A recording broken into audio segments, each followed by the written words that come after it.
نعم. حديث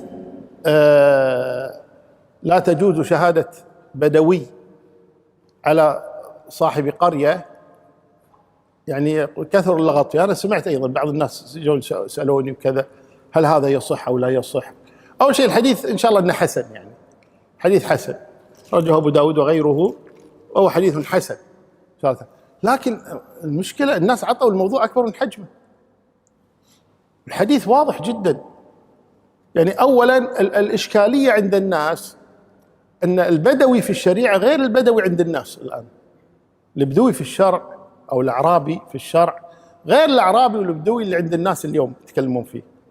عند الناس اليوم البدوي اللي يقول دجاج والحضري اللي يقول دياي. زين، هذا بدوي، هذا يقول ريال وهذا يقول رجال، هذا البدوي هذا الحضري.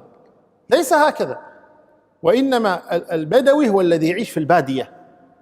البدوي هو الذي يعيش في البادية. لا يمكن يكون بدوي ويسوق سيارة ويجلس بالجامعة وموظف بالحكومة. شلون بدوي؟ هذا ما هو بدوي. البدوي هو الذي يعيش في البادية، مستقر في البادية، هذا البدوي. وأما أصول بدوي ما عنده شغل بأصوله. الآن هو حضري. كل من يعيش في البلاد ينام في بيت ويعمل في الوزارة أو في التجارة أو هذا حضري وليس بدوي. وإن تسمى ببدوي وقال أنا بدوي ليقل ما شاء، هذا ليس ببدوي. وإنما البدوي هو الذي يعيش في البادية. وطبيعي جدا عندما يقول النبي صلى الله عليه وسلم لا تقبل أو لا تجوز شهادة بدوي على أهل قرية أو على صاحب قرية، طبيعي جدا لأمور. منها أولا قال أهل العلم أن المقصود تحمل الشهادة وليس أداء الشهادة.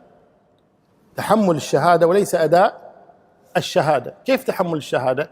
يعني مثلا أنا الآن مع سعدون، مثلا قلت له سعدون أقرضني 1000 دينار. قال طيب، وبعدين وإذا ما رجعته؟ قال جيب شهود الناس. جبت واحد بدوي يعيش في البادية في البر، قلت تعال اشهد. يقول لا تجوز شهادته. لماذا؟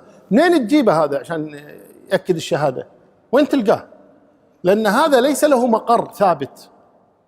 فلا يجوز أن تأتي ببدوي تقول له اشهد على أمر بين أهل الحاضرة، ثم طيب إذا احتجنا إلى شهادته أنا أنكرت أو مت أو كذا وهذا وسعدون يبي فلوسه وكذا، طيب وين شهودك؟ والله 2 بدو.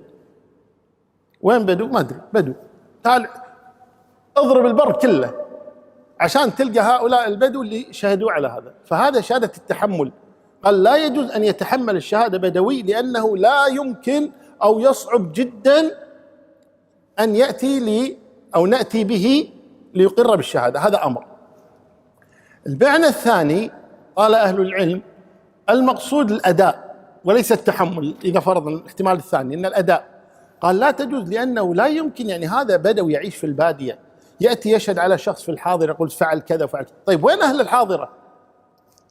أين أهل الحاضرة؟ الجيران، أهل البلد، زملاء العمل، كلهم ما يدرون. أنت يا البدوي اللي عايش في البر تجي وتشهد بأمر كيف علمته وغفل عنه أهل الحاضرة؟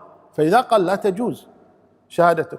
كذلك قال بعض أهل العلم أنه لا تجوز شهادة البدوي لأن البدوي لا تعرف عدالته غير الحاضرة. أهل الحاضرة الآن لما واحد يجيك يقول لك ايش رايك بفلان، تسأل عنه أهل المسجد اللي يصلي فيه، تسأل عنه جيرانه، تسأل عنه مثلا زملاء العمل، تقدر توصل له أقاربه اللي معاه كذا، تعرف شخصيته، تعرفها. البدوي شلون تعرف عدالته من عدمها؟ عايش بالبر بروحه، يسرح في الغنم أو الإبل أو كذا، كيف تعرف عدالته؟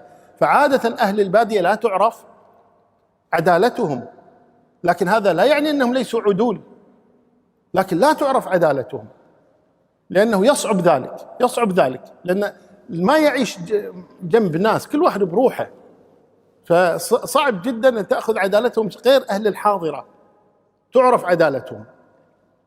الأمر الرابع أن الله جل وعلا يقول في كتابه العزيز الأعراب أشد كفرا ونفاقا وأجدر ألا يعلموا حدود ما أنزل الله على رسوله. ما معنى أجدر ألا يعلموا؟ يعني معذورين ألا يعلموا حدود ما أنزل الله. لماذا؟ لأن الجهل يغلب عليهم، ما عندهم علم. ذاك نادر تلقى بدو يكتب ويقرأ مثلا، فضلا عن أن يكون يعلم بالفرائض أو يعلم بالتفسير أو يعلم بالحديث أو يحفظ القرآن، ما عنده هذا الشيء. ولذا جعل أهل العلم من العذر بالجهل، يقول يعذر بجهله إذا كان حديث عهد بإسلام أو كان يعيش في البادية. يقول يعذر للجهل، لأن الذي يعيش في البادية معذور جاهل، فيعذر لجهله بأمور الشارع، ما يعرفه لأنه ما درس ولا تعلم. وإذا قال الله تبارك وأجدر ألا يعلموا حدود ما أنزل الله على رسوله. لكن في العدالة اللي هي الثقة قال الله بعدها ومن الأعراب من يؤمن بالله واليوم الآخر ويتخذ ما يوفي قربات عند الله وصلوات الرسول. يعني الدين شيء آخر، لكن الجهل يغلب عليهم. ولذا قال النبي صلى الله عليه وسلم من بدأ جفا، ونهى النبي عن التعرب بعد الإسلام. يعني نهى أن الإنسان بعد إسلامه أن يذهب ويعيش في البادية، نهى عن التعرب بعد الإسلام. خلاص إنسان عاش في الحاضرة يعيش في الحاضرة، يترك البادية، والأصل أن تترك البادية ويعيش الناس في الحاضرة.